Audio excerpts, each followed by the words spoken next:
औज़ुबिल्लाहिमिनश्शैतानिर्रजीम बिस्मिल्लाहिर्रहमानिर्रहीम। Lecture number 14, first year, chapter number 5, rotational dynamics से rotational motion. कोई भी बॉडी अगर एक फिक्स पॉइंट के इर्द गिर्द मोशन करे तो उस मोशन को हम रोटेशनल मोशन कहते हैं। और रोटेशनल मोशन के दौरान तमाम पार्टिकल्स मोशन करते हैं फिक्स पॉइंट के इर्द गिर्द सिवाय सेंटर ऑफ मास के। सेंटर ऑफ मास आपके पास जो होता है वो स्टेशनरी होता है या रेस्ट में होता है। ठीक है, ये आपके पास axis of rotation. Axis of rotation imaginary line है, ये हमेशा प्लेन ऑफ रोटेशन के परपेंडिकुलर होता है। ये हमेशा प्लेन ऑफ रोटेशन के परपेंडिकुलर होता है। ठीक है, और एक्सिस ऑफ रोटेशन आपके पास जो होता है ये हमेशा आपके पास स्टेशनरी होता है, रेस्ट में होता है। क्यों? क्योंकि एक्सिस ऑफ रोटेशन जिस पॉइंट से गुजरता है वो आपके पास रेस्ट में होता है या स्टेशनरी होता है। रेफरेंस एक्सिस ये रियल लाइन होता है, ये इमेजिनरी नहीं होता। This is always parallel to the plane of rotation. और reference axis आपके पास है, this is movable. This is a movable. Rotational motion के दौरान ये motion करता है, ये rest में नहीं होता।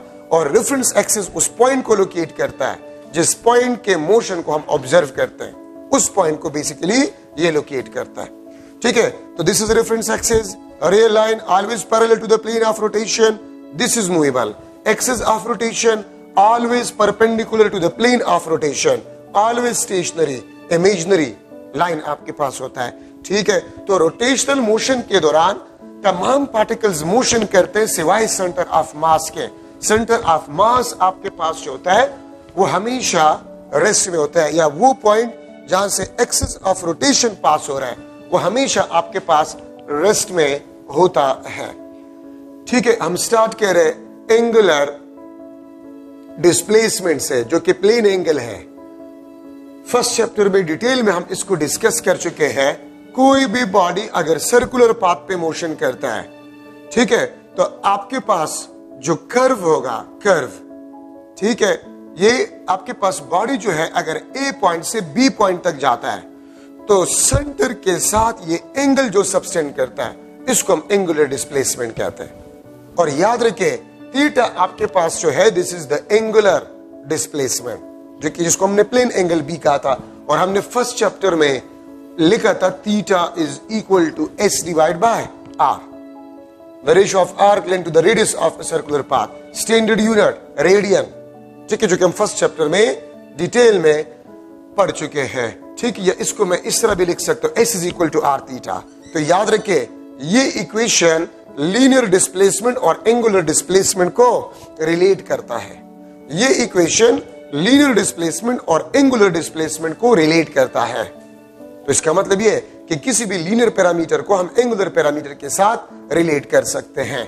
ठीक है, S is the linear displacement, theta is the angular displacement. S is directly proportional to R if theta is kept constant. अगर थीटा आपके पास कांस्टेंट हो, या मैं लिख सकता हूं S1 divided by S2 is equal to R1 divided by R2.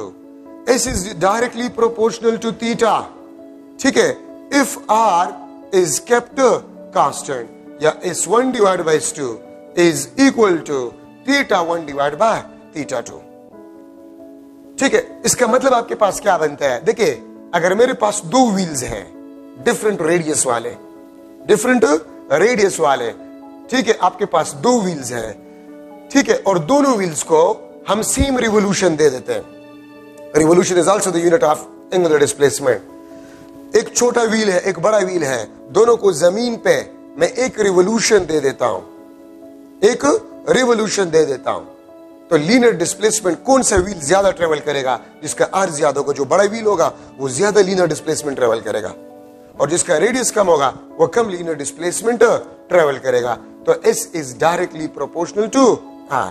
ठीक है, दो व्हील्स हैं डिफरेंट रेडियाई वाले, ठीक है, अगर हम सेम रिवोल्यूशन दे तो linear displacement travel by a wheel having large radius will be more. ठीक है, अच्छा, S is directly proportional to theta if R is kept constant. इसको समझना आसान है। अगर दो सेम रेडियस वाले व्हील्स हैं, ठीक है, और हम एक को 1 रिवोल्यूशन देते हैं और दूसरे को 2 रिवोल्यूशन देते हैं, तो लीनियर डिस्टेंस कौन सा ज्यादा ट्रेवल करेगा? जिसको आप ज्यादा रिवोल्यूशन देंगे वो ज्यादा लीनियर डिस्टेंस ट्रेवल करेगा। ठीक है, और यहां से मैं लिख सकता हूं theta is inversely proportional to r if the arc length is kept constant. और अगर मैं इसका रेशियो बना लूं, θ1 divide by θ2 is equal to r2 divide by r1. ठीक है, तो ये आपके पास एंगुलर डिस्प्लेसमेंट जो है, this is inversely proportional to r. ये r के इनवर्सली प्रोपोर्शनल है if the arc length is kept constant. अगर आपके पास आर्क लेंथ कांस्टेंट हो. अब इसका क्वेश्चन मैं किस तरह बना सकता हूं? ठीक है, अगर आपके पास दो व्हील्स है, एक छोटा और एक बड़ा है, एक छोटा व्हील है और एक बड़ा व्हील है, दोनों को आप रिवॉल्व कर ले जमीन पे. ठीक है, तो याद रखे अगर दोनों ने सेम लीनियर डिस्टेंस ट्रेवल किया है तो जिसका रेडियस कम होगा, मतलब छोटा व्हील, उसने ज्यादा नंबर ऑफ रिवोल्यूशन किए होंगे. ठीक है, आप ट्रैक्टर की व्हील्स को देखें, ट्रैक्टर के पीछे वाले व्हील्स बड़े होते हैं और आगे वाले स्मॉल होते हैं. अगर मैं कह दूं कि ट्रैक्टर ने 10 किलोमीटर डिस्टेंस ट्रेवल किया है तो लीनियर डिस्टेंस 10 किलोमीटर दोनों व्हील्स ट्रेवल करेंगे कि नहीं? बड़ा व्हील कम ट्रेवल करेगा और छोटा व्हील ज्यादा. क्या ख्याल है? तो याद रखे आपके पास ट्रैक्टर की जो दो व्हील्स है, छोटे और बड़ा, अगर ट्रैक्टर ने 10 किलोमीटर डिस्टेंस ट्रेवल किया है तो छोटे व्हील ने भी 10 किलोमीटर डिस्टेंस ट्रेवल किया होगा और बड़े व्हील ने भी 10 किलोमीटर डिस्टेंस ट्रेवल किया होगा. लेकिन नंबर ऑफ रिवोल्यूशन थीटा किसका ज्यादा होगा? छोटे व्हील ज्यादा रिवोल्यूशन करेगा. सेम लीनियर डिस्टेंस दोनों व्हील्स ने ट्रेवल किए होंगे, लेकिन छोटा व्हील जो होगा उसने ज्यादा रिवोल्यूशन किए होंगे. अगर आप ट्रैक्टर के व्हील्स को देखें तो बड़ा व्हील स्लोली रोटेट होता है और छोटा व्हील जो है वो तेजी से रोटेट होता है. ठीक है, लेकिन लीनियर डिस्प्लेसमेंट या डिस्टेंस दोनों सेम ट्रेवल करेंगे. ठीक है, अच्छा, थीटा अगर आपके पास स्मॉल है, इफ थीटा इज स्मॉल, अगर थीटा आपके पास क्या हो? स्मॉल हो, तो थीटा आपके पास होगा इट विल बी वेक्टर. ये आपके पास वेक्टर होगा. ठीक है, और इफ थीटा इज लार्ज तो फिर थीटा आपके पास जो होगा वो आपके पास स्केलर होगा. वो आपके पास स्केलर होगा. क्यों? Small theta vector algebra rules को सेटिस्फाई करता है, तो small theta is a vector.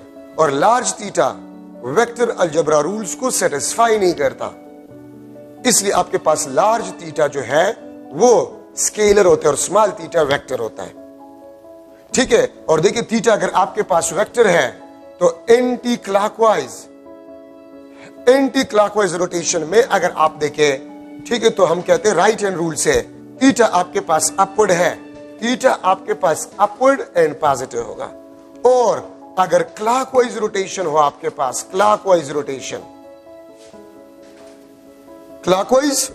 अगर आपके पास हो तो थीटा आपके पास डाउनवर्ड और नेगेटिव होगा.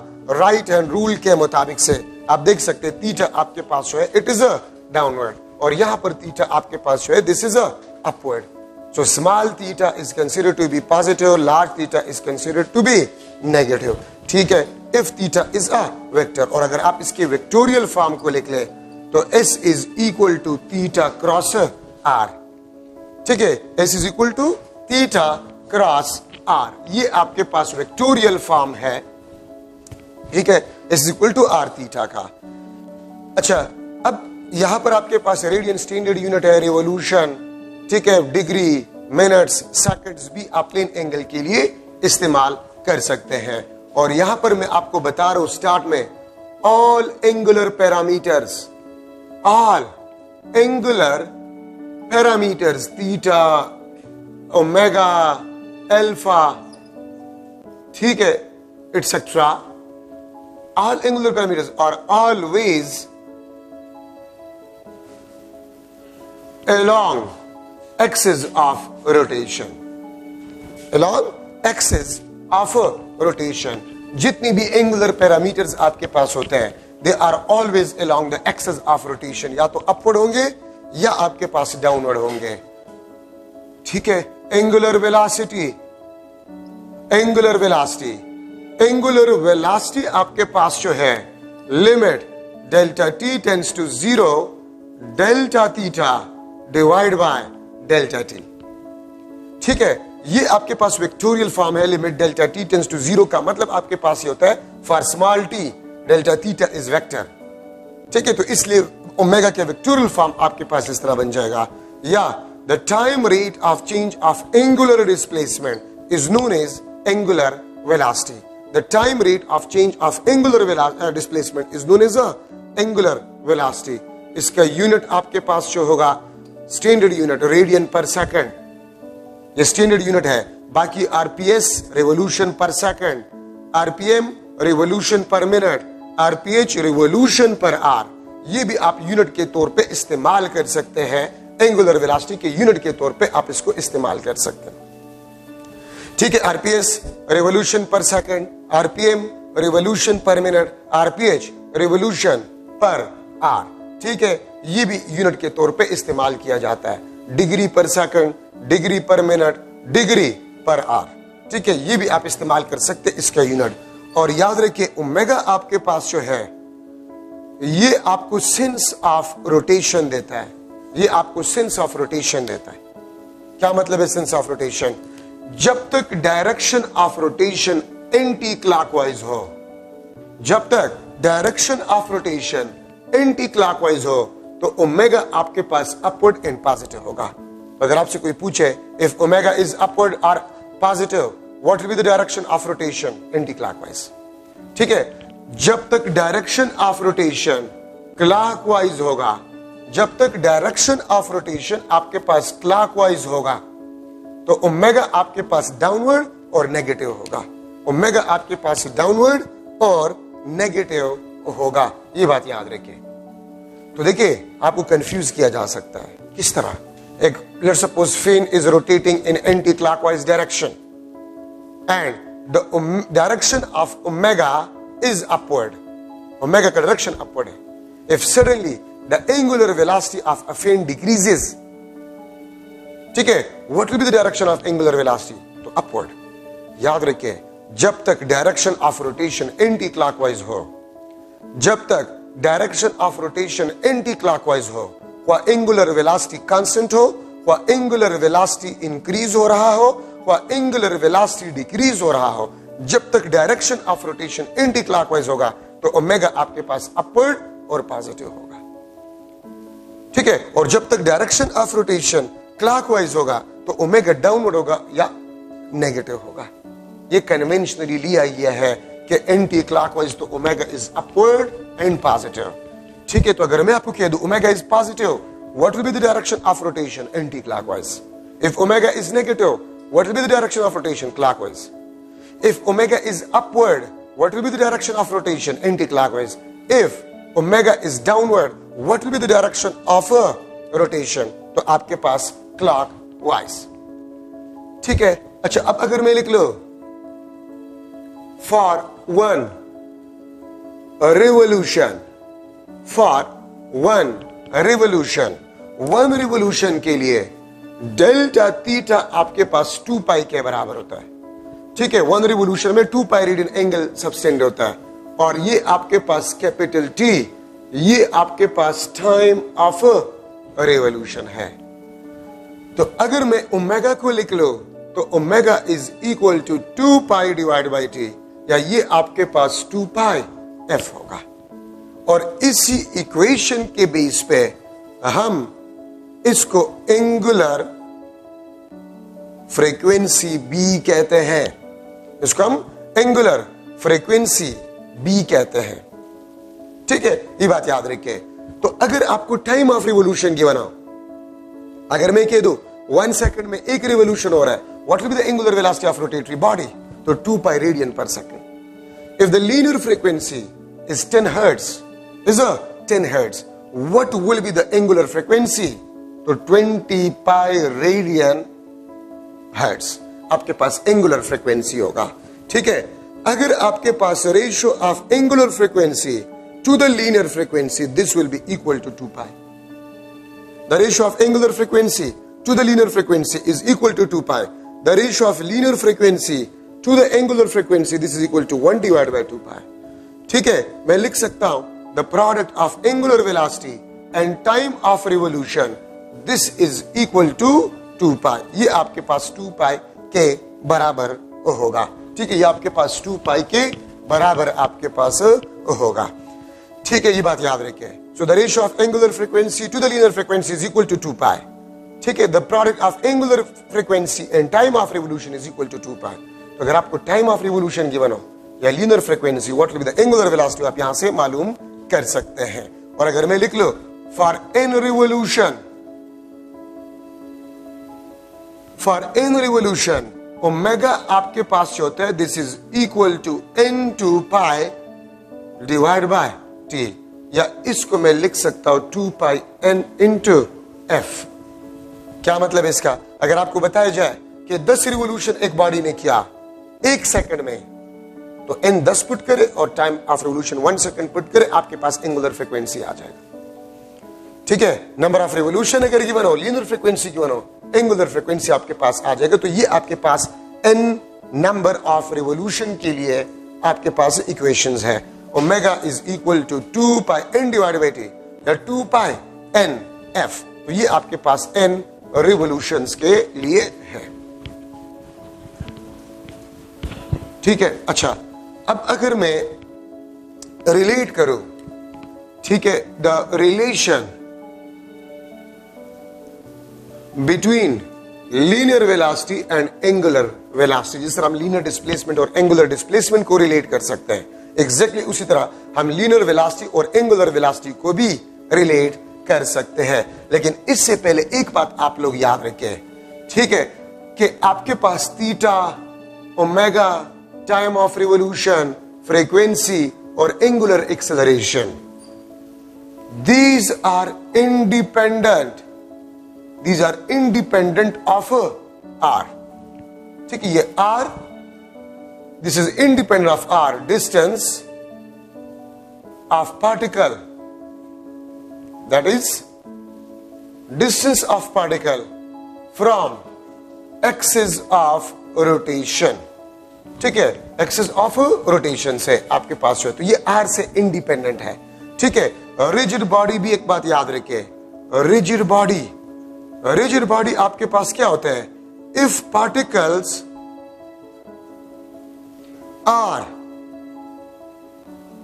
Eight constant distances, if particles are at constant distances from each other,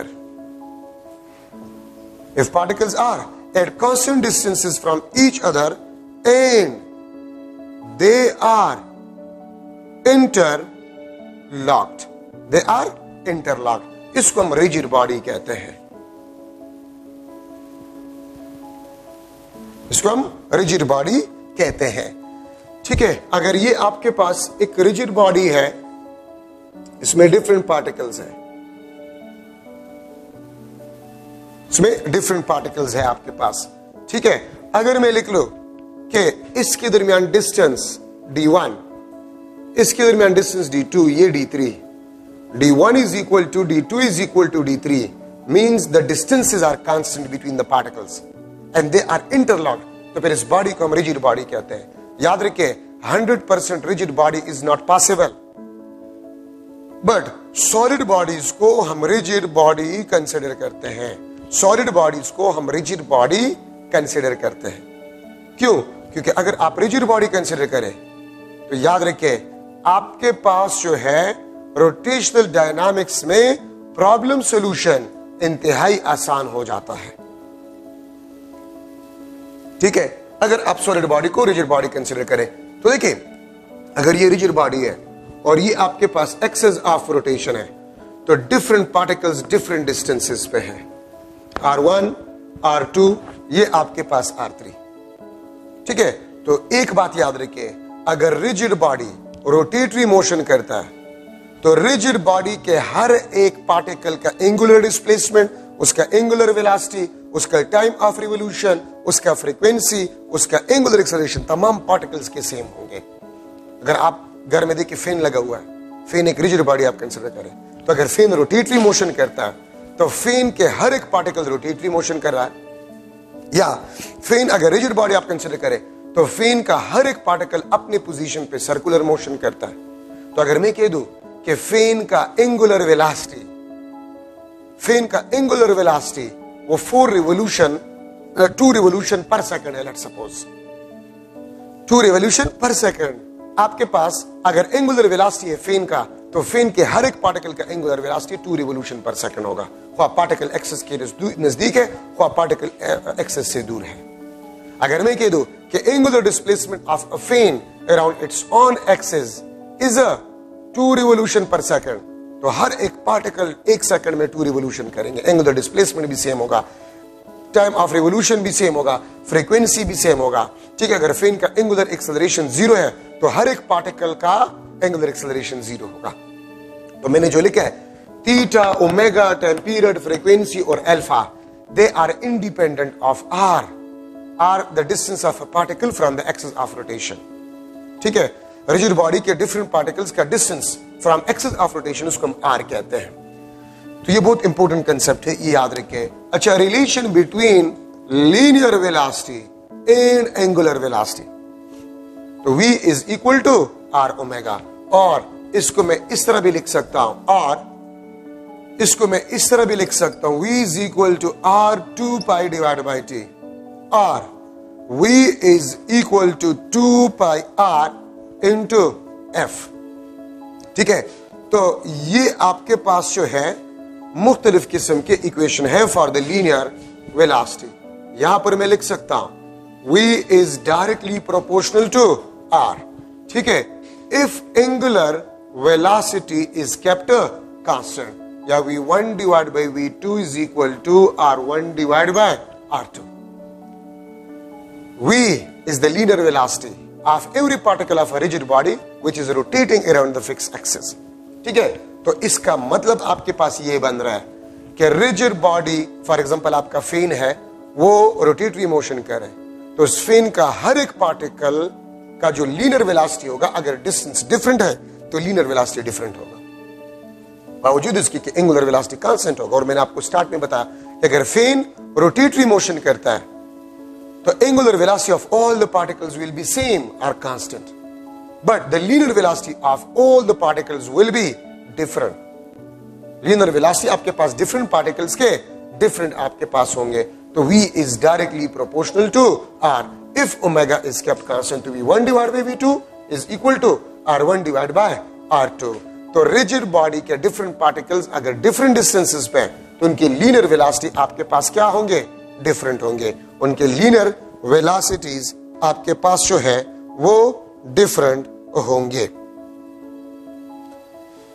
ठीक है, तो ये बात आप लोग याद रखें। अच्छा, अब यहां पर मैं लिख रहा हूं, इसका मतलब ये बना कि linear velocity is r dependent but angular velocity is independent of r. अच्छा, अब यहां से मैं लिख सकता हूं v is directly proportional to omega, v is inversely proportional to the time of revolution, v is directly proportional to the frequency। ठीक है, तो इसको मैं लिख सकता हूं, अगर आपके पास r जो है वो कांस्टेंट है, v1 divided by v2 is equal to omega 1 divided by omega 2, v1 divided by v2 is equal to t2 divided by t1, v1 divided by v2 is equal to f1 divided by f2। ठीक है, ये बात आप लोग याद रखें। तो अगर angular velocity if r is kept constant, मतलब फेन है, एंगुलर वेलोसिटी ज्यादा है तो लीनियर वेलोसिटी भी ज्यादा होगी, एंगुलर वेलोसिटी कम है तो लीनियर वेलोसिटीज भी कम होंगी। ठीक है, अगर मैं लिख लूं कि आपने स्ट्रिंग के साथ एक मास अटैच किया हुआ है और उसको आप रोटेट कर रहे हैं, उसको आप रोटेट करें, तो अगर आप स्लो स्पीड से रोटेट करें लीनियर वेलोसिटी स्मॉल होगी, अगर आप तेज स्पीड से रोटेट कर रहे हैं लीनियर वेलोसिटी आपके पास है वो ज्यादा होगा।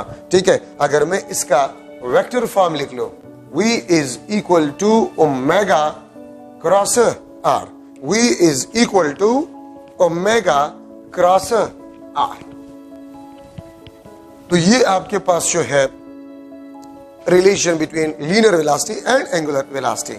अगर मैं आपसे पूछूं the ratio of linear velocity and linear frequency, the ratio of linear velocity to the linear frequency is equal to 2 pi r, which is equal to the circumference of a circle, circumference of a circle। ठीक है, तो ये बात आप लोग याद रखिए, ये आपके पास लीनियर वेलोसिटी के इक्वेशन है और ये आपके पास इसका वेक्टर फॉर्म है, v is equal to omega cross r। अगर मैं आपसे पूछूं कि अगर मैं लिख लूं MCQ, rigid body, two two particles of a rigid body. Two particles of rigid body has R1 divided by 2 is equal to 1:3. R1 ratio R2 is equal to 1:3. Rotating around fixed point. ठीक है, rotating around fixed point. ठीक है, then the ratio of their linear velocities will be equal to dash. दो particles है rigid body के जो rotatory motion कर रहे हैं, उनके R के ratios 1:3 है, तो linear velocities के ratio आपके पास जो है वो क्या होंगे? 1:3, 1:9. C ऑप्शन आपके पास 3:1 और D ऑप्शन आपके पास 1:1. ठीक है, तो आप देख सकते हैं अगर R की रेशियो 1:3 है तो लीनियर वेलोसिटीज के रेशियो आपके पास क्या होंगे? वो भी आपके पास 1:3 होगा. ये आपके पास फर्स्ट क्वेश्चन. ये फर्स्ट क्वेश्चन. सेकंड क्वेश्चन, उन दो पार्टिकल्स के एंगुलर वेलोसिटीज के रेशियो क्या होंगे? उन दोनों पार्टिकल्स के टाइम ऑफ रिवॉल्यूशन के रेशियोज आपके पास क्या होंगे? ठीक है, उन दोनों के आपके पास फ्रीक्वेंसीज के रेशियो आपके पास क्या होंगे?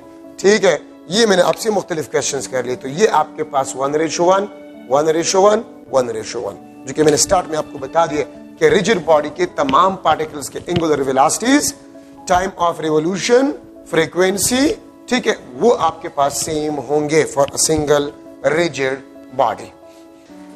ठीक है, अच्छा अब यहां पर मैं स्टार्ट कर रहा हूं angular acceleration. Angular acceleration, the time rate of change of angular velocity is known as angular acceleration.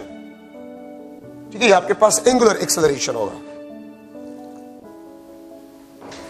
ठीक है, अगर angular velocity में change आएगा तो angular acceleration प्रोड्यूस होगा, और अगर angular velocity में change नहीं आएगा तो angular acceleration आपके पास 0 होगा. मैग्नीट्यूड वाइज में इसको इस तरह लिख सकता हूं, delta omega divide by delta t. Omega अगर आपके पास कांस्टेंट है तो delta omega will be 0, alpha will be equal to 0. ठीक है, और अगर ओमेगा आपके पास कांस्टेंट ना हो, वेरिएबल हो, तो फिर एंगुलर एक्सेलरेशन आपके पास प्रोड्यूस होगा. अब यहां पर मैं लिख रहा हूं number first, if delta omega is equal to positive, तो अल्फा आपके पास क्या होगा? पॉजिटिव होगा. If delta omega is equal to positive, alpha will be equal to positive. और अगर अल्फा आपके पास पॉजिटिव है तो ये मुझे दो इंफॉर्मेशन दे रहा है.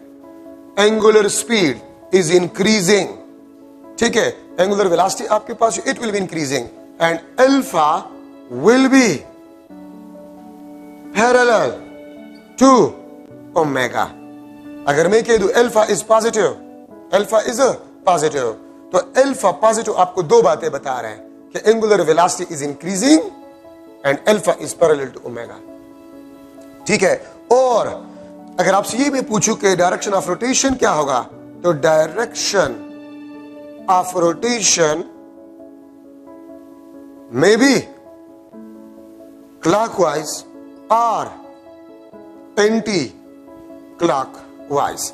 Direction of rotation may be clockwise और एंटी क्लॉकवाइज. अगर अल्फा पॉजिटिव है तो अल्फा के पॉजिटिव से मैं डायरेक्शन ऑफ रोटेशन के बारे में कुछ भी नहीं बता सकता. ठीक है, तो direction may be clockwise, may be anti clockwise. हाँ, अगर अल्फा पॉजिटिव हो तो मैं इतना बता सकता हूं कि angular speed is increasing, mean speed up हो रहा है बॉडी, और alpha is parallel to omega. ठीक है, मैं दूसरा पॉइंट यहां पर लिख रहा हूं, if delta omega is negative, alpha आपके पास क्या होगा? नेगेटिव होगा. और अगर अल्फा आपके पास नेगेटिव होगा, इसका मतलब यह होगा कि angular velocity is decreasing. Angular velocity आपके पास डिक्रीज होगा. ठीक है, मीन स्लो डाउन, बॉडी आपके पास स्लो डाउन होगा. यहां पर आपके पास स्पीड अप होगा, यहां पर आपके पास स्पीड अप. और अल्फा आपके पास होगा is anti parallel to omega. Alpha आपके पास है this is anti parallel to omega. ठीक है, तो मैं फिर रिपीट कर रहा हूं, ओमेगा के पॉजिटिव से आप बता सकते हैं direction of rotation anti clockwise, omega के नेगेटिव से आप बता सकते हैं direction of rotation is clockwise. लेकिन अल्फा अगर पॉजिटिव है या नेगेटिव है, ठीक है, तो उससे आप ये नहीं बता सकते कि डायरेक्शन ऑफ रोटेशन आपके पास क्या होगा। ठीक है, ये बात आप लोग याद रखें। अच्छा, तो अब मैं अगर डायग्राम से थोड़ा सा आपको शो करूं, ये आपके पास एंटी क्लॉकवाइज रोटेशन है, ये एंटी क्लॉकवाइज रोटेशन है आपके पास। तो ओमेगा तो आपके पास अपवर्ड होगा और पॉजिटिव होगा, और थीटा आपको पता है this is parallel to omega, ये आपके पास थीटा पॉजिटिव। अगर मैं इसके साथ लिख लो speed up, angular speed is increasing, angular speed is increasing, तो इसका मतलब आपके पास ये होगा कि alpha is also parallel to omega. अगर एंगुलर स्पीड इंक्रीज हो रहे सो ये आपके पास जो होगा अपवर्ड होगा। अगर मैं लू क्लॉकवाइज रोटेशन, ये आपके पास क्लॉकवाइज रोटेशन है, तो क्लॉकवाइज में तो मुझे पता चल गया ओमेगा आपके पास डाउनवर्ड और नेगेटिव, थीटा आपके पास जो है ये डाउनवर्ड और नेगेटिव, थीटा आपके पास डाउनवर्ड और नेगेटिव होगा। ठीक है, और आपके पास अगर मैं क्लॉकवाइज के साथ ये लिख लो स्लो डाउन, स्लो डाउन नहीं, मैं स्पीड अप लिख लेता हूं, क्योंकि मैंने ये स्पीड अप लिखे, मैं ये भी स्पीड अप लिख लेता हूं, स्पीड अप। ठीक है, तो अगर आपके पास स्पीड इंक्रीज हो रहा है तो एक बात आप लोग याद रखें, अल्फा आपके पास होगा it will be parallel to omega, alpha will be positive. ये भी स्पीड अप, ये भी स्पीड अप, इसमें अल्फा अपवर्ड है, इसमें अल्फा डाउनवर्ड है। फिर अगर आप देखें दोनों में अल्फा पॉजिटिव अल्फा पॉजिटिव, तो अगर स्पीड अप हो रहा है बॉडी, अगर बॉडी स्पीड अप हो रहा है तो alpha will be parallel to omega, alpha will be parallel to omega. ठीक है, देखिए एक जगह पर एंटी क्लॉकवाइज है, दूसरी जगह पर क्लॉकवाइज रोटेशन है। अगर मैं इस तरह बना लूं, ये आपके पास anti clockwise rotation, anti clockwise rotation, और अगर मैं लिख लो स्लो डाउन, अगर मैं लिख लूं स्लो डाउन, ये आपके पास अगर एंटी क्लॉकवाइज रोटेशन है तो एंटी क्लॉकवाइज में तो ओमेगा आपके पास अपवर्ड और पॉजिटिव होगा।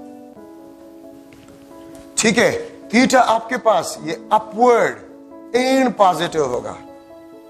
ठीक है, और अगर ये स्लो डाउन हो रहा है तो ये आपके पास अल्फा का डायरेक्शन है which is negative, anti parallel to omega, क्योंकि स्लो डाउन हो रहा है, अल्फा नेगेटिव है तो एंटी पैरेलल टू ओमेगा। अगर आपके पास क्लॉकवाइज रोटेशन है, क्लॉकवाइज रोटेशन स्लो डाउन, तो क्लॉकवाइज में हमें पता है ओमेगा आपके पास डाउनवर्ड नेगेटिव, थीटा आपके पास जो है इट इज डाउनवर्ड नेगेटिव, और अगर ये आपके पास स्लो डाउन हो रहा है तो आपके पास alpha will be anti parallel to omega. ठीक है, तो ये डायग्राम, 4 डायग्राम्स आपको ये बता रहा है कि अगर अल्फा पॉजिटिव यहां पर अपवर्ड, अल्फा पॉजिटिव यहां पर डाउनवर्ड, यहां पर एंटी क्लॉकवाइज, यहां पर clockwise, alpha negative anti clockwise, यहां पर अल्फा नेगेटिव क्लॉकवाइज। तो अल्फा के पॉजिटिव से मैं डायरेक्शन ऑफ रोटेशन के बारे में नहीं बता सकता, अल्फा के पॉजिटिव या नेगेटिव से मैं डायरेक्शन ऑफ रोटेशन के बारे में नहीं बता सकता। हाँ, अल्फा के पॉजिटिव और नेगेटिव से मैं सिर्फ ये बता सकता हूं कि स्पीड इंक्रीज हो रहा है कि डिक्रीज हो रहा है, अल्फा ओमेगा के पैरेलल होगा या एंटी पैरेलल होगा। ठीक है, तो मैं आपसे पूछ सकता हूं, एक एमसीक्यू में आपसे पूछ सकता हूं, if omega is equal to positive and alpha is negative, then which statement will be correct?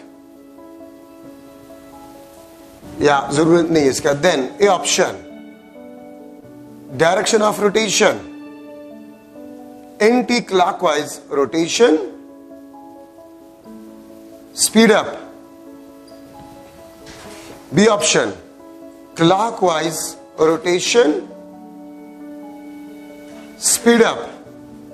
C option, anti-clockwise rotation or speed up, D option anti clockwise rotation और स्लो डाउन। अगर alpha negative तो speed up और speed up, ये आपके पास clockwise speed up, ये आपके पास क्लॉकवाइज स्लो डाउन। तो स्पीड अप और स्पीड अप तो नहीं होगा क्योंकि अल्फा नेगेटिव। तो इन दोनों में आपके पास स्पीड अप, ये मैंने कहा पर clockwise rotation slow down, clockwise rotation speed up, anti clockwise speed up, anti clockwise rotation, ये आपके पास स्लो डाउन, ये आपके पास स्लो डाउन। ठीक है, तो देखिए स्पीड अप वाले आंसर तो आपके पास नहीं, स्लो डाउन में होगा क्योंकि अल्फा नेगेटिव है। ओमेगा पॉजिटिव तो एंटी क्लॉकवाइज रोटेशन, ये आपके पास करेक्ट ऑप्शन होगा। ठीक है, तो इस किस्म के क्वेश्चंस आपके पास आ सकते हैं। तो ये आपके पास एंगुलर एक्सेलरेशन में इंपॉर्टेंट डिस्कशन आपके पास बन गया है। ठीक है, अब देखिए अगर मैं लू ये आपके पास डायरेक्शन ऑफ मोशन है या वेलोसिटी का डायरेक्शन है और आप along a direction of motion force लगा रहे हैं, तो ये फोर्स F आपके पास जो है it can change magnitude of velocity, ये वेलोसिटी के मैग्नीट्यूड को चेंज करेगा। ठीक है, और अगर ये आपके पास मोशन या डायरेक्शन ऑफ वेलोसिटी है और परपेंडिकुलर फोर्स आप लगा रहे हैं, परपेंडिकुलर फोर्स, तो it can change direction, it can change direction but not magnitude. ठीक है, ये सिर्फ डायरेक्शन को चेंज करेगा, मैग्नीट्यूड को चेंज नहीं करेगा। ठीक है, और इसी फोर्स को हम क्या कहते हैं, इसी फोर्स को हम सेंट्रीपिटल फोर्स कहते हैं। ठीक है, आप ये देख सकते हैं इस तरह आपके पास डायरेक्शन ऑफ मोशन चेंज होगा। ठीक है, अगर आप मोशन, ये मोशन का डायरेक्शन है, ये आपके पास वेलोसिटी का डायरेक्शन है, ये आपके पास थीटा, ये आपके पास फोर्स। ठीक है, थीटा आपके पास ना तो जीरो है और थीटा ना आपके पास 90 डिग्री है। ठीक है, तो फिर ये फोर्स आपके पास होगा, it can change both magnitude in direction, ये मैग्नीट्यूड और डायरेक्शन दोनों को चेंज करेगा। ठीक है, अगर फोर्स अदर देन 0 और 90 डिग्री पे लग जाए तो वो मैग्नीट्यूड ऑफ वेलोसिटी और डायरेक्शन ऑफ वेलोसिटी दोनों can change both magnitude and direction of velocity. It can change direction but not magnitude of velocity. ठीक, और वहां पर आपके पास वेलोसिटी को डायरेक्शन ऑफ वेलोसिटी को चेंज करता है। ठीक है, ये बात याद रखिए। तो अगर आप along the direction of motion force लगा ले, वो मैग्नीट्यूड ऑफ वेलोसिटी को चेंज करेगा। अगर परपेंडिकुलर आप फोर्स लगा ले, वो सिर्फ डायरेक्शन को चेंज करेगा। और अगर आप अदर देन 0 डिग्री एंगल और अदर देन 90 डिग्री एंगल पे आप फोर्स लगा ले, तो वो मैग्नीट्यूड और डायरेक्शन दोनों को चेंज करेगा। ठीक है, तो हम आगे सेंट्रीपिटल फोर्स में पढ़ेंगे कि वो सिर्फ डायरेक्शन को चेंज करता है, not magnitude of a velocity. यहां पर मैं स्टार्ट कर रहा हूं सेंट्रीपिटल या रेडियल एक्सेलरेशन। सेंट्रीपिटल और रेडियल एक्सेलरेशन, इसका आपके पास कास जो है वो डायरेक्शन चेंज ऑफ वेलोसिटी है, डायरेक्शन चेंज ऑफ वेलोसिटी है। ठीक है, काइनेमेटिक्स में। और अगर मैं लिख लूं डायनामिक्स में तो फिर कास सेंट्रीपिटल फोर्स होगा डायनामिक्स में। ठीक है, centripetal is always directed towards centre. ठीक है, ये आपके पास डायरेक्शन ऑफ रोटेटरी या रोटेशनल मोशन है। ठीक है, ये आपके पास सेंट्रीपिटल एक्सेलरेशन है and it is always directed toward the centre, ये हमेशा टुवर्ड द सेंटर होती है, इसलिए हम इसको सेंट्रीपिटल एक्सेलरेशन कहते हैं। ठीक है, अब आपके पास सेंट्रीपिटल या रेडियल एक्सेलरेशन, इसका आपके पास फार्मूला है, this is equal to v omega, is equal to v omega. v is the linear velocity, omega is the angular velocity. इसका वेक्टर फॉर्म में इस तरह बना सकता हूं, ठीक है, तो ये अगर लीनियर वेलोसिटी गिवन हो और एंगुलर वेलोसिटी गिवन हो और आपसे पूछ लिया जाए what will be the centripetal acceleration, तो आप इस फार्मूले से सेंट्रीपिटल एक्सेलरेशन को मालूम कर सकते हैं। ठीक है, तो लीनियर वेलोसिटी और अगर एंगुलर वेलोसिटी गिवन हो तो आप इससे मालूम कर सकते हैं सेंट्रीपिटल एक्सेलरेशन को। अच्छा, अब देखिए थोड़ा सा मैं इससे मुख्तलिफ और इक्वेशंस निकाल रहा हूं। अगर मैं यहां पर ओमेगा के बजाय पुट कर लू v और ओमेगा के बजाय 2 पाई डिवाइड बाई टी, ठीक है, सॉरी ये AC है, AC is equal to v और ओमेगा के बजाय 2 पाई डिवाइड बाई टी, तो ये आपके पास सेंट्रीपिटल एक्सेलरेशन का एक और फार्मूला आपके पास बन गया है। AC ये आपके पास 2 पाई v into f, t is f. This is also the equation of a centripetal acceleration.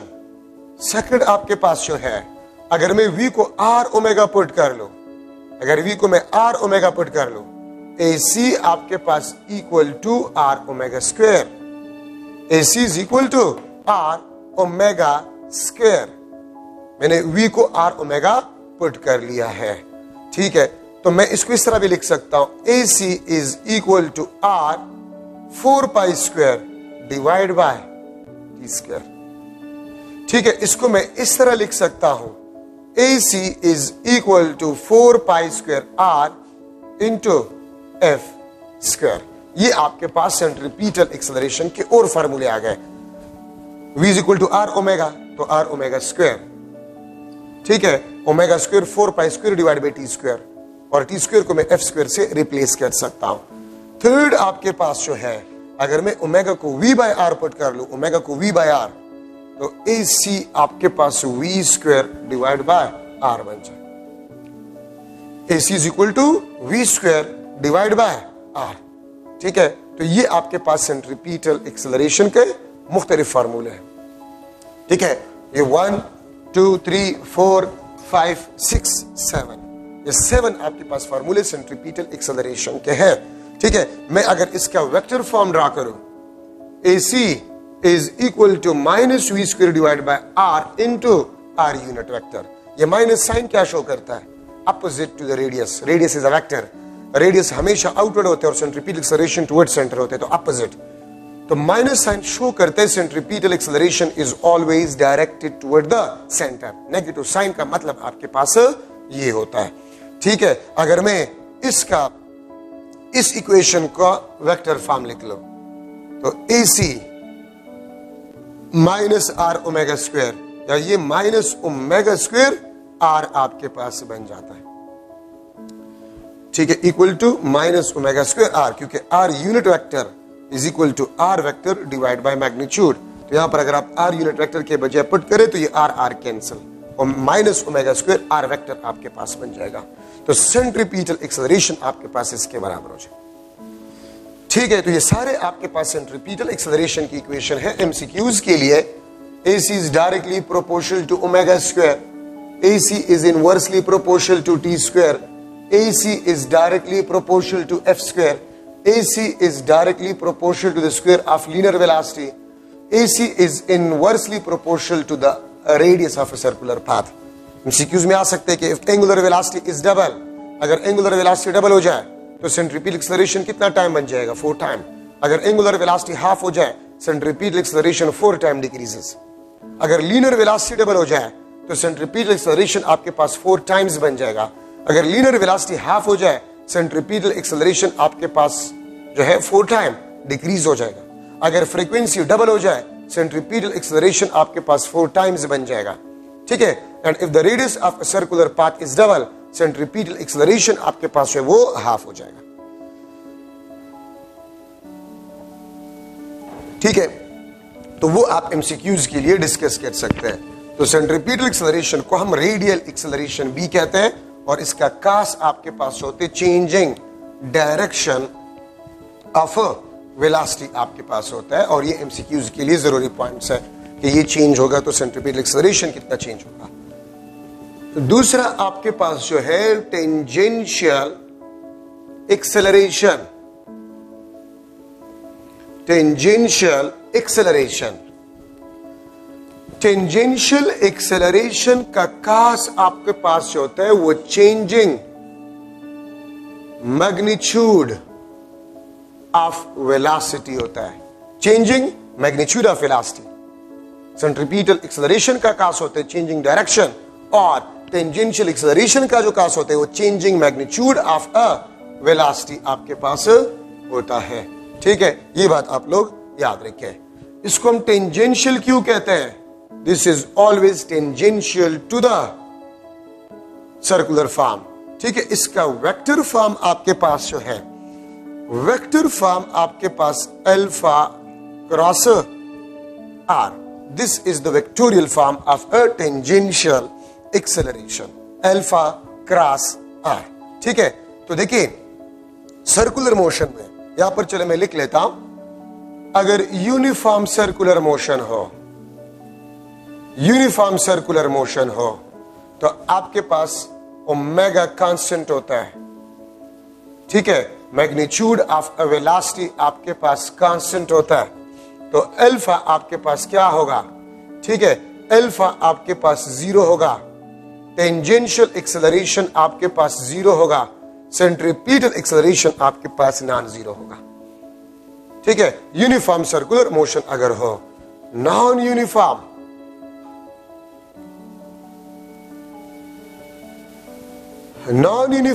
Circular motion अगर आपके पास है, ओमेगा नॉट कांस्टेंट, ओमेगा आपके पास कांस्टेंट नहीं होगा, magnitude of a velocity is not constant. ठीक है, तो आपके पास अल्फा बी नॉन जीरो होगा, टेंजेंशियल एक्सेलरेशन भी आपके पास नॉन जीरो होगा। ठीक है, और सेंट्रीपिटल या रेडियल एक्सेलरेशन भी आपके पास नॉन जीरो होगा। तो याद रखें, सर्कुलर मोशन के दौरान आपके पास 2 लीनियर एक्सेलरेशन प्रोड्यूस होते हैं और 1 एंगुलर एक्सेलरेशन प्रोड्यूस होता है। तो मैं अगर लिख लो, एक बना लो एक diagram, this is the circular path, ये आपके पास टेंजेंशियल एक्सेलरेशन है, and this is a centripetal acceleration, ये आपके पास सेंट्रीपिटल एक्सेलरेशन है, ये आपके पास टेंजेंशियल एक्सेलरेशन है। ठीक है, सेंट्रीपिटल एक्सेलरेशन को मैं इस तरह लिख सकता हूं, दिस इज AC। तो ये आपके पास जो होगा, this is the net linear acceleration, ये आपके पास नेट लीनियर एक्सेलरेशन होगा। एक बात याद रखिए, सेंट्रीपिटल और टेंजेंशियल एक्सेलरेशन वो हमेशा आपके पास परपेंडिकुलर होते हैं। टेंजेंशियल और सेंट्रीपिटल एक्सेलरेशन ये हमेशा आपके पास जो है वो परपेंडिकुलर होते हैं। तो आपके पास net linear acceleration AC² plus AT² under the root, ये आपके पास नेट लीनियर एक्सेलरेशन होगा।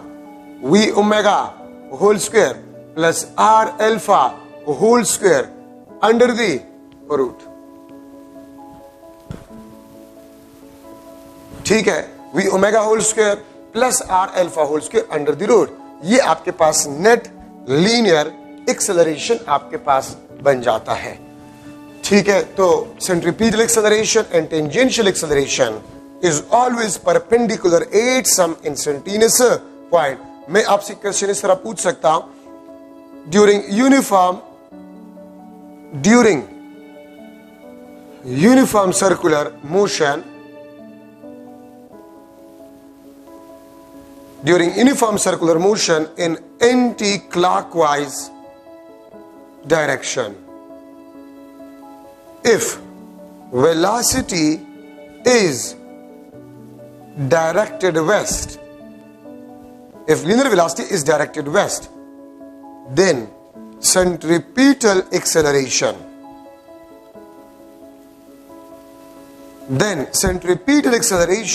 at that point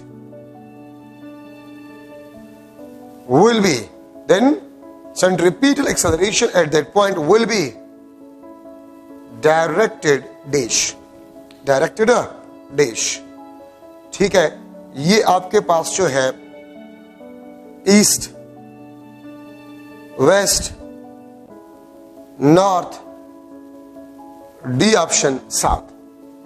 तो देखिए अगर एंटी क्लॉकवाइज डायरेक्शन है, ये आपके पास एंटी क्लॉकवाइज डायरेक्शन है, तो वेलोसिटी का डायरेक्शन क्या है? वेस्ट। अब ये देखिए वेलोसिटी इस पॉइंट पे आपके पास डायरेक्टेड वेस्ट है। अगर इस पॉइंट पे आपके पास वेलोसिटी डायरेक्टेड वेस्ट है, तो इसी पॉइंट पे आपके पास सेंट्रीपिटल एक्सेलरेशन जो है वो directed south, directed south, east west north south. ठीक है, तो सेंट्रीपिटल एक्सेलरेशन डायरेक्टेड साउथ है इस पॉइंट पे। ठीक है, तो ये आपके पास सेंट्रीपिटल एक्सेलरेशन, और इसमें आपके पास जरूरी से पॉइंट्स बन गए। ठीक है, अच्छा अब सेंट्रीपिटल फोर्स है, सेंट्रीपिटल फोर्स वो फोर्स जो सिर्फ और सिर्फ डायरेक्शन ऑफ वेलोसिटी को चेंज कर जाए, उसको हम सेंट्रीपिटल फोर्स कहते हैं। ठीक है, सेंट्रीपिटल फोर्स वो फोर्स होता है जो सिर्फ और सिर्फ डायरेक्शन ऑफ वेलोसिटी को चेंज करे, मैग्नीट्यूड ऑफ वेलोसिटी को नहीं, उसको बेसिकली हम सेंट्रीपिटल फोर्स कहते हैं। Centripetal force is always perpendicular to the velocity. And remember, the work done by centripetal force will be always zero. Work done by centripetal force will be always zero. ठीक है, ये बात आप लोग याद रखें। तो जितनी भी इक्वेशन हम पढ़ चुके हैं सेंट्रीपिटल एक्सेलरेशन के, V ओमेगा, वो सारे फॉर्मूले आप सेंट्रीपिटल फोर्स के लिए भी लिख सकते हैं। ठीक है, ये बात आप लोग याद रखें। अच्छा, अब सेंट्रीपिटल एक्सेलरेशन में आपके पास जो है जितने फॉर्मूले हम लिख चुके, v omega v square divide by r, ठीक है, m r omega r omega square वगैरह, ठीक है, उसको आप यहां पर पुट करें, आपके पास सेंट्रीपिटल फोर्स के इक्वेशन आ जाएंगे। Work done by centripetal force is always zero, centripetal force is always directed toward the centre. ठीक है, और सेंट्रीपिटल फोर्स का जो रिएक्शन फोर्स होता है उसको हम सेंट्रीफ्यूगल फोर्स कहते हैं, उसको हम सेंट्रीफ्यूगल फोर्स कहते हैं। Centrifugal force is always directed outward और centripetal force is always directed toward the centre. ठीक है, ये बात याद रखें। अच्छा, अब अगर मैं ले रहा हूं यूनिफॉर्म सर्कुलर मोशन, तो यूनिफॉर्म सर्कुलर मोशन में मैग्नीट्यूड ऑफ वेलोसिटी कांस्टेंट होता है, एंगुलर वेलोसिटी आपके पास कांस्टेंट होता है, अल्फा आपके पास क्या होता है? जीरो। ठीक है, यूनिफॉर्म सर्कुलर मोशन दो पाथ पे आपके पास है, हॉरिजॉन्टल सर्कुलर पाथ पे, हॉरिजॉन्टल सर्कुलर पाथ पे, वर्टिकल सर्कुलर पाथ पे। एक आपके पास हॉरिजॉन्टल सर्कुलर पाथ पे और दूसरा आपके पास वर्टिकल सर्कुलर पाथ पे है। ठीक है, हॉरिजॉन्टल सर्कुलर पाथ, ये आपके पास हॉरिजॉन्टल सर्कुलर पाथ है। अगर आप एक बॉडी को इस रोटेट करें इस तरह, ये हॉरिजॉन्टल सर्कुलर पाथ कहलाता है। तो हॉरिजॉन्टल सर्कुलर पाथ में अगर आप देखें, इस बॉडी का जो वेट होता है डाउनवर्ड और टेंशन इन स्ट्रिंग, ठीक है, वो आपके पास टुवर्ड द सेंटर जो कि सेंट्रीपिटल फोर्स होता है। ठीक है, तो एक बात याद रखें, theta is equal to 90 degree between tension and weight of a body always. Horizontal circular path पे अगर एक बॉडी मोशन करे तो वेट और टेंशन इन स्ट्रिंग के दरमियान हमेशा 90 डिग्री एंगल होगा। किसी भी पॉइंट पे आप किसी बॉडी को इस रोटेट करें हॉरिजॉन्टल सर्कुलर पाथ पे, तो वेट और टेंशन इन स्ट्रिंग वो हमेशा आपके पास परपेंडिकुलर होते हैं। ठीक है, तो इसीलिए टेंशन और सेंट्रीपिटल फोर्स बराबर होते हैं, mv square divide bye L which is equal to constant। Centripetal force आपके पास जो होता है वो कांस्टेंट होता है फॉर यूनिफॉर्म सर्कुलर मोशन। तो tension in string is equal to a centripetal force which is equal to mv square divided by L, where L is the length of a string and length of a string radius of a circular path को represent करता है। ठीक है, ये याद रखें। तो tension और FC हमेशा बराबर होंगे, वो कांस्टेंट होंगे। क्यों? बिकॉज टेंशन और वेट आपके पास जो होते हैं वो हमेशा परपेंडिकुलर होते हैं। ठीक है, अच्छा अगर वर्टिकल सर्कुलर पाथ हो, इस पाथ पे आप कोई बॉडी को रोटेट कर रहे हैं, इस पाथ पे लाइक दिस स्ट्रिंग है और आप इस तरह इसको रोटेट कर रहे हैं, the motion is on a vertical circular path, इस तरह रोटेट कर रहे हैं हॉरिजॉन्टल सर्कुलर पाथ। ठीक है, तो याद रखें ये पॉइंट आपके पास जो है, this is the highest point, ये आपके पास हाईएस्ट पॉइंट कहलाता है। ठीक है, ये आपके पास हाईएस्ट पॉइंट कहलाता है। ठीक है, और हाईएस्ट पॉइंट पे अगर आप लोग देखें वेट और हाईएस्ट पॉइंट पे tension, they are parallel. Theta आपके पास 0 होता है। हाईएस्ट पॉइंट पे आपके पास थीटा जो है this is equal to 0 between tension and weight of a body. तो सेंट्रीपिटल फोर्स आपके पास जो होगा, centripetal force this will be equal to weight plus tension at highest point. और टेंशन एट हाईएस्ट पॉइंट आपके पास जो होगा this will be equal to FC minus W, FC minus W। अगर आप सेंट्रीपिटल फोर्स से वेट को subtract करें, आपके पास हाईएस्ट पॉइंट पे टेंशन आ जाएगा।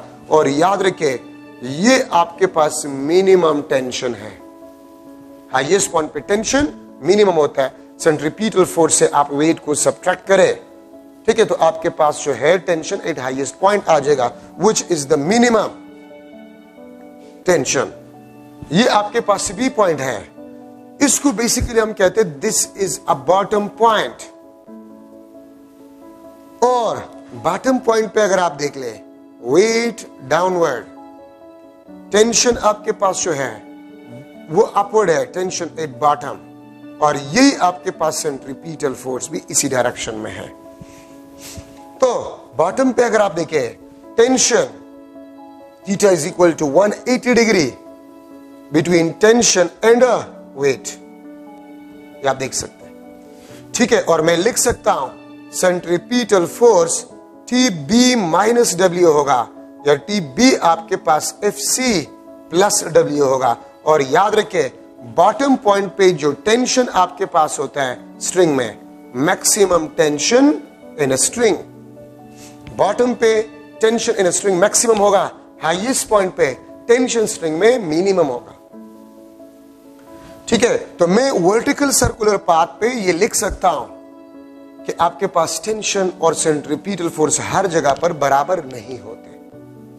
ठीक है, सेंट्रीपिटल फोर्स आपके पास कांस्टेंट होता है, लेकिन टेंशन आपके पास जो होता है it is a not constant. क्यों? क्योंकि थीटा वो चेंज होते हैं between weight and tension. Theta आपके पास जो है वो टेंशन और वेट के दरमियान वेरी होते हैं फ्रॉम 0 टू 180 डिग्री। ठीक है, तो इसलिए टेंशन कांस्टेंट आपके पास नहीं होता। ठीक है, और ये इक्वेशन आप याद रखें, अगर आपको ये बताया जाए कि वर्टिकल सर्कुलर पाथ पे एक बॉडी रोटेटरी मोशन कर रहा है, the centripetal force is 60 Newton where the weight of a body is 10 Newton, then what will be the tension in a string at highest point? तो 60 minus 10, 50 Newton आपके पास highest point पे tension होगा जो कि मिनिमम होगा। ठीक है, और अगर wait of a body 10 Newton है और सेंट्रीपिटल फोर्स 60 न्यूटन है, वर्टिकल सर्कुलर पाथ पे मोशन हो रहा है, तो बॉटम पॉइंट पे जो टेंशन होगा स्ट्रिंग में वो 60 प्लस 10 70 न्यूटन आपके पास होगा which is the maximum tension. Vertical circular path और हॉरिजॉन्टल सर्कुलर पाथ में आपके पास ये जरूरी पॉइंट्स है। अच्छा, अब आप लोग देखिए, आप इस किस्म के क्वेश्चंस भी कुछ बुक्स में मौजूद है कि आपने एक कंटेनर को या केन को आपने अटैच किया है, स्ट्रिंग के साथ आपने अटैच किया है, दिस इज द स्ट्रिंग। ठीक है, और इसको आप वर्टिकल सर्कुलर पाथ पे मूव करें और यहां पर कोई मास पड़ा हुआ है, मास। ठीक है, एक केन है, उसको आप वर्टिकल सर्कुलर पाथ पे मूव करें, जब हाईएस्ट पॉइंट पे होते हैं ये उल्टा होता है, लेकिन ये मास नहीं गिरता। तो ये कब नहीं गिरेगा, ये मास कब नहीं गिरेगा, ये बॉडी कब नहीं गिरेगा? तो याद रखिए if centripetal or centrifugal force is greater than the weight of this body या equal to the weight, so body will not fall. Body will not fall. और अगर सेंट्रीपिटल फोर्स या सेंट्रीफ्यूगल फोर्स वेट से कम हो तो body will fall, body आपके पास fall हो जाएगा। ठीक है, बॉडी आपके पास जो है वो फॉल हो जाएगा। ठीक है, ये बात आप लोग याद रखें। मौत का कुआं जिसको हम कहते हैं, सर्कस में होता है अक्सर, उसको हम साइंटिफिक लैंग्वेज में रोटर कहते हैं, इसको हम रोटर कहते हैं। अगर उस रोटर को हम रोटेट करें अराउंड अ फिक्स पॉइंट, अगर इसको हम रोटेट करें अराउंड अ फिक्स पॉइंट, ठीक है, with a constant angular velocity, और यहां पर एक कोई आदमी है, वो यहां पर खड़ा है, बिल्कुल दीवार के साथ खड़ा है, जिस तरह आप ये देखें, इस तरह दीवार के साथ आप खड़े हैं, और इस रोटर को रोटेट किया जाए अराउंड अ फिक्स पॉइंट, और इसके पांव के नीचे से इस फ्लोर को खोल जाए, तो ये बंदा नहीं गिरेगा। ठीक है, क्यों? इस पे सेंट्रीफ्यूगल फोर्स है, ये सेंट्रीफ्यूगल फोर्स, ये आपके पास सेंट्रीपिटल फोर्स, और ये आपके पास क्या होगा? वेट। तो ये बंदा क्यों नहीं गिरा? क्योंकि सेंट्रीपिटल फोर्स इसके वेट से ज्यादा है, तो इसलिए ये बंदा इस दीवार के साथ स्टक होगा। बाइक वाला, ठीक है, मौत के कुएं के वॉल्स पे मोशन कर रहा है, कार वाला, वो क्यों नहीं गिरता? रोटेशन के दौरान अगर सेंट्रीपिटल और सेंट्रीफ्यूगल फोर्स उस कार के वेट से ज्यादा हो, वो कार नहीं गिरेगा, लेकिन अगर वो स्लो हो जाए, वो सीधे नीचे गिरेगा, क्योंकि फिर वेट ज्यादा हो जाएगा। ठीक है, तो ये आपके पास जो है, इसमें जरूरी पॉइंट्स आपके पास बन गए सर्कुलर मोशन में। ट्रांसलेटरी मोशन आपके पास दो किस्म के है। Translatory motion curvilinear and rectilinear. Rectilinear mean straight path पे motion, curvilinear mean curve path पे मोशन। बाकी है दोनों आपके पास लीनियर या ट्रांसलेटरी मोशन आपके पास है। अच्छा, अब यहां पर हम डिस्कस कर रहे हैं moment of inertia. Moment of inertia, the property of a rotatory body due to which it resist change in state of rest और यूनिफॉर्म रोटेशनल मोशन। किसी भी बॉडी का वो प्रॉपर्टी जिसकी वजह से एक बॉडी अपने स्टेट ऑफ रेस्ट में चेंज लाने को अपोज करे या यूनिफॉर्म रोटेशनल मोशन में चेंज लाने को अपोज करे, उस प्रॉपर्टी को हम कहते हैं मोमेंट ऑफ इनर्शिया। याद रखे, torque is equal to I alpha. ये आपके पास न्यूटन सेकंड लॉ है in rotational dynamics. In rotational dynamics, ठीक है, torque is equal to I alpha. This is the Newton second law in a rotational dynamics. ठीक है, और इस टॉर्क को हम कहते हैं, this is the rotational analogue of force in rotational dynamics. ठीक है, और यहां पर मैंने पहले भी आपको बताया था कि एंगुलर एक्सेलरेशन का कास्ट जो है, it is torque in a rotational dynamics. ठीक है, torque into a rotational dynamics. ये आई किस चीज को रिप्रेजेंट करता है? आई आपके पास जो है, this is the moment of inertia. Moment of inertia, और ये कहां से आपके पास आ गया? देखिए, F is equal to m a, torque is equal to m r square alpha. तो अगर आप देखिए, ये दोनों आपके पास एक्सेलरेशन है और ये मास, इसमें इनर्शिया है, तो ये एम आर स्क्वायर आपके पास जो है, एम आर स्क्वायर, ठीक है, ये भी इनर्शिया का काम करेगा इन रोटेशनल डायनामिक्स। तो लीनियर मोशन में मास इनर्शिया और इसमें एम आर स्क्वायर इनर्शिया, जिसको मोमेंट ऑफ इनर्शिया कहा गया है। मोमेंट ऑफ इनर्शिया किस चीज पे डिपेंड करता है? मास ऑफ बॉडी पे, ठीक है, and the distance of body from axis of rotation. और ये आपके पास सर्कुलर मोशन के लिए है, ये आपके पास सर्कुलर मोशन के लिए है। ठीक है, मास एंड डिस्ट्रीब्यूशन, यहां पर इसके बजाय मैं यहां पर भी आर को इस तरह भी लिखता हूं, डिस्ट्रीब्यूशन ऑफ मास पे भी डिपेंड करता है। Distribution of mass around axis of rotation. Distribution of mass around axis of rotation. और ये बात हम कब करते हैं? ये हम रोटेटरी मोशन के लिए करते हैं, रोटेटरी मोशन के लिए हम करते हैं। ये आपके पास रिजिड बॉडी के लिए, आपके पास क्या है? रिजिड बॉडी के लिए है, ठीक है। तो ये आपके पास मास पे, moment of inertia mass of a body पे, distance of a particle from the axis of rotation अगर मोशन सर्कुलर मोशन है, या distribution of mass around axis of rotation पे मोमेंट ऑफ इनर्शिया डिपेंड करता है। किस तरह? अगर मैं दो सिमिलर रॉड्स लूं, अगर मैं दो सिमिलर रॉड्स लूं,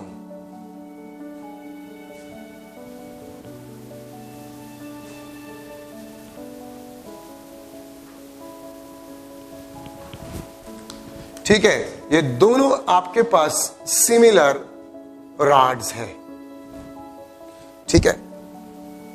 ये मैं इस एक्सिस के अराउंड रोटेट कर रहा हूं, this is the axis of rotation, ठीक है। और ये आपके पास जो है, ये आपके पास मैं इस एक्सिस के अराउंड रोटेशन दे रहा हूं। आप ये देखिए, मैं इस मार्कर को इस एक्सिस के अराउंड रोटेटरी मोशन दे रहा हूं। Axis of rotation is perpendicular to the length, वो वाला केस। मैं इस मार्कर को इस तरह रोटेट कर रहा हूं, इस तरह। Now the axis of rotation is along the length of a rod, ये वाला केस। सिमिलर रॉड्स है, इसका मोमेंट ऑफ इनर्शिया I1, इसका मोमेंट ऑफ इनर्शिया I2, बावजूद इसके कि रॉड सिमिलर है, लेकिन moment of inertia will be different, उसका मोमेंट ऑफ इनर्शिया ज्यादा है। क्यों? Because the mass is distributed away from the axis of rotation. ठीक है, ये आपके पास R, ये आपके पास R, the distribution of mass around the axis of rotation. इस केस में mass is distributed away from the axis of rotation, near to the axis of rotation. R, देखिए mass करीब करीब डिस्ट्रीब्यूटेड है एक्सिस के, उसमें दूर डिस्ट्रीब्यूटेड है। तो मास डिस्ट्रीब्यूशन, मास डिस्ट्रीब्यूट है अवे फ्रॉम द एक्सिस, इसमें नजदीक डिस्ट्रीब्यूटेड है। तो अगर distribution of mass away from the axis of rotation, तो मोमेंट ऑफ इनर्शिया ग्रेटर होगा। यहां पर नजदीक मास डिस्ट्रीब्यूटेड है, तो मोमेंट ऑफ इनर्शिया आपके पास जो इस केस में कम होगा, ठीक है। तो उसका मोमेंट ऑफ इनर्शिया ज्यादा है। सिमिलर रॉड है लेकिन एक्सिस ऑफ रोटेशन डिफरेंट है, तो मोमेंट ऑफ इनर्शिया डिफरेंट। इसलिए प्रीवियस पेपर्स में अगर आप एमसीक्यू को देख ले कि मोमेंट ऑफ इनर्शिया किन चीजों पे डिपेंड करता है, तो मास पे, डिस्ट्रीब्यूशन ऑफ मास पे, distance of a body from axis, और एक चीज जो आपको यहां पर इस फार्मूले में नजर नहीं आ रहा, वो एक्सिस ऑफ रोटेशन है। एक्सिस ऑफ रोटेशन पे भी डिपेंड करता है। अगर इस रॉड का एक्सिस ऑफ रोटेशन आप यहां पर बना लें, तो फिर भी मोमेंट ऑफ इनर्शिया चेंज होगा। तो एक्सिस ऑफ रोटेशन पे भी मोमेंट ऑफ इनर्शिया डिपेंड करता है। दूसरा एग्जांपल है, लेट सपोज ये आपके पास डिस्क है, ये आपके पास डिस्क है, मास ऑफ अ डिस्क, ठीक है, md है, और इसका रेडियस आपके पास जो दिस इज RD, ठीक है।